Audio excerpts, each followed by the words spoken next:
महाराष्ट्र में निकाय चुनाव आने को और विपक्ष का आरोप है कि सरकार करोड़ों के कर्ज तले दबी हुई है।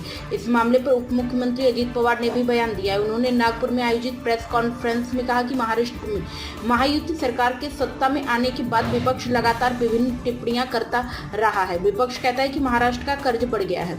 उन्होंने जानकारी दी कि वर्तमान में राज्य का कुल कर्ज 9 करोड़ 32 लाख है।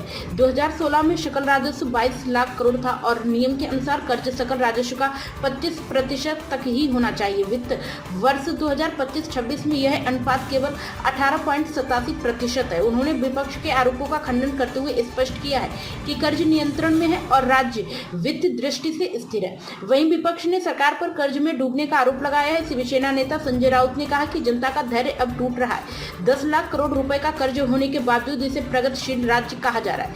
योजनाओं का उद्देश्य केवल राजनीतिक लाभ है, आम लोगों को इसका कोई वास्तविक फायदा नहीं मिलता। उनका यह भी कहना है कि सरकार की वित्तीय नीतियां आम जनता के हित में नहीं दिखाई देती और जनता में असंतोष बढ़ रहा है। महाराष्ट्र कांग्रेस के पूर्व अध्यक्ष और विधायक नाना पटोले ने कहा कि सरकार लगातार कर्ज उठाती जा रही है, लेकिन यह पैसा कहां जा रहा है यह स्पष्ट नहीं है।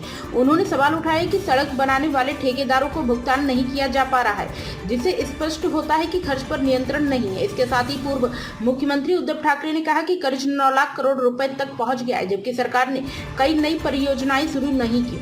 सवाल ये है कि यह पैसा कहां जा रहा है। यदि ठेकेदारों के फायदे के लिए ये कर्ज लिया जा रहा है और बांध, पुल तथा सड़कें बनाई जा रही तो इसे विकास नहीं कहा जा सकता।